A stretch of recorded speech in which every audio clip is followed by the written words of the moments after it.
My dog got a terrible haircut, so I'm holding her because she's super sad. Okay, how do I feel about tracking calories? No tracking calories. This is why. Because when you track calories, you rely on that math to supersede if you should eat or not, instead to supersede hunger or the lack of hunger. And boy, I counted so many calories in my life. I had little notebooks, and I thought I was being good. No, that's disconnecting you from your body. Your body knows exactly what you ate.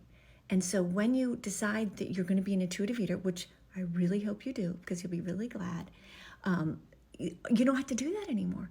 Because the best app of all is your body, and your body knows exactly what you ate, and hunger will adjust appropriately. And all you guys out there saying, well, yeah, but if I eat this, I feel really bad. Okay, if you eat something and you feel poorly, or it makes you feel bingier than you think you should be, like if you eat a bunch of sugar and you feel poorly, or if you, whatever it is. For me, I always say this, if I eat sugar at 4 p.m, I feel terrible. So I don't. And that's completely consistent with intuitive eating, because intuitive eating is about responding to your body. So my body says, oh my God, sugar at 4. I can look at something sweet at 4 p.m. and kind of feel a headache. So no, I don't, because my body's going, don't do that. Now, when I was a dieter, I didn't even recognize those feelings in myself anymore, because I trained myself, as most people have, to not even listen to my beautiful, amazing, smart body. You have one too, right? So once you get rid of like the scale and calorie counting, you are stuck with one thing, your own body, to rely on the message about what, when, and how much to eat. And so, yeah, no tracking calories. And when you say, just so you know you're getting the nutrients, okay, let me say this, and I don't know you, and I hope you're over 18, because my message is for people over 18, is that we over worry about nutrition. And I can hear people, it's quantity. And we got quantity screwed up because we don't pay attention to hunger and satiety. And I'm not saying that it's not nice to eat healthful foods, but when you're an intuitive eater, guess what your body wants you to eat?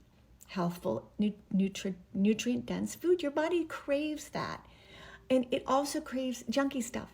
But it all works out, because when you imagine when you're a dieter, you're either eating like and tracking calories and eating very well, or you know what happens. Then you crack, and then you eat a whole bunch of crud, because now I'm in between diets, so I might as well.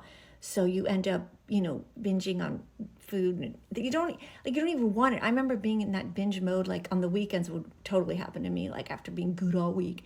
And then I would crack, like especially on Saturday night, or go out to dinner. I'm like, and just eating so much food that it's like it wasn't even joyful, because I knew it was this temporary thing, and Monday morning is going to be here, and 36 hours or whatever, and I'm going to be back on the bandwagon of, I would never eat what I'm eating right now. I won't eat that on Monday. It's so nuts when you really sit and think about what diet mentality thinking does to you. It is absolutely nuts. So no, I guess I've said it 3 times now. No tracking calories. Rely on your body when you're deciding like whether or not you should have more or whatever. Just don't go, well, I've had 1,500 calories today. No. Are you hungry? Is your beautiful body sending you messages to eat? And in the first few times you do this, it is the hardest, because it doesn't feel familiar and you're not used to it. But when you are, you'll go, wow, this is so much easier, so much better. I don't have to lay in my bed at night with a little notepad and scribble how many calories I had that day. Been there, done that. Join me in the happy land of intuitive eating, where all that nonsense goes away. Right, Lilu?